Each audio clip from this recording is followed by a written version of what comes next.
Saat memimpin Indonesia kelak setelah pelantikan pada Oktober tahun 2024, Pak Prabowo harus berhadapan dengan sejumlah persoalan. Tak ada yang mudah, dari soal utang pemerintah yang menggunung, ketahanan pangan yang kian rapuh, sampai kondisi BUMN yang ngeri-ngeri sedap. Salah satu persoalan penting yang dihadapi pemerintahan baru yakni utang pemerintah yang makin jumbo.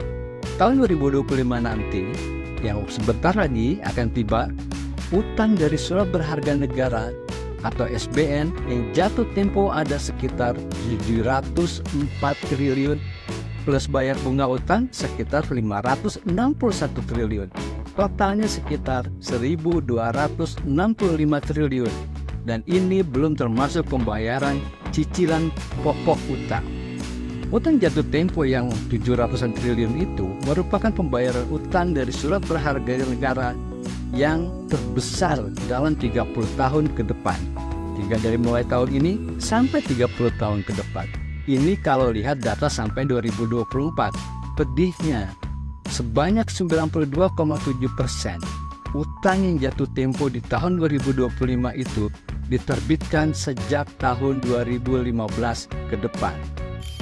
Soal utang ini memang sangat tragis. Pada tahun 2023, dalam belanja pemerintah pusat, jatah pembayaran utang mendapatkan porsi terbesar, yakni sekitar 20% dari total belanja pemerintah. Tapi ini sejarah baru setidaknya dalam 20 tahun terakhir. Rekor pembayaran bunga utang ini langsung mengubur rekor belanja pegawai dan belanja barang yang sebelumnya sempat memegang rekor jenis belanja pemerintah pusat terbesar. Urusan BUMN yang belum kelar termasuk persoalan yang harus dihadapi oleh pemerintahan baru pimpinan Pak Prabowo kelak. Misalnya soal penggabungan BUMN karya atau bahkan utang BUMN.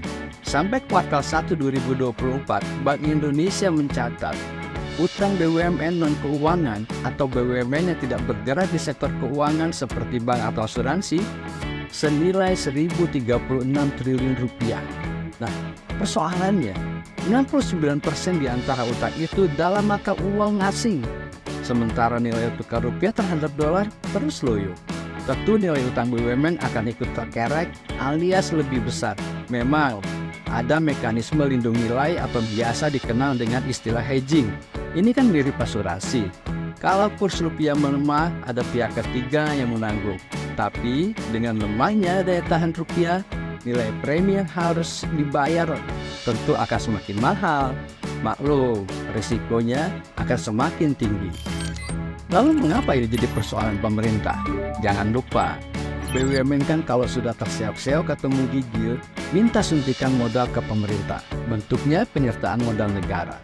Efeknya ada ancaman pada kantong pemerintah yang bisa disedot oleh BUMN. Soal PHK dan pengangguran termasuk tantangan serius yang harus dihadapi pemerintahan baru. Bayangkan, di tengah semarak terjadinya pemutusan hubungan kerja atau PHK, posisi Indonesia ada di urutan pertama di Asia Tenggara sebagai negara dengan tingkat pengangguran tertinggi. Ini data IMF, International Monetary Fund atau Dana Moneter Internasional. Lembaga tersebut menghitung tingkat pengangguran Indonesia pada 2024 diperkirakan mencapai 5,3%. Nyaris tidak berubah dengan realisasi Agustus 2023 versi Badan Pusat Statistik yang mencatat tingkat pengangguran terbuka Indonesia 5,32%. Kondisi pengangguran sekitar 5,3% itu merupakan yang tertinggi di Asia Tenggara. Indonesia juara, bukan di Olimpiade Paris, tapi paling banyak tingkat penganggurannya. Tentu ini bukan kejuaraan yang patut dibanggakan, namun segera menjadi pekerjaan rumah pemerintahan baru yang dipimpin oleh Pak Prabowo. Pemerintahan baru harus ikut menghadapi kondisi ketahanan pangan yang rapuh. Impor beras terus melambung, sementara mayoritas orang Indonesia makan nasi yang dari beras. Dalam 10 tahun terakhir, yakni 2014 sampai 2023, dari sisi jumlah, beras yang diimpor naik 200%. Ya, sekitar 20% per tahun. Ngeri ini barang. Jadi jangan heran kalau lembaga semacam Economist Impact Group atau bidang usaha dari majalah The Economist yang terkenal itu menempatkan posisi Indonesia ada di bawah Singapura, Malaysia, dan Vietnam dalam skor ketahanan pangan. Artinya kita lebih lemah dibandingkan 3 negara tersebut.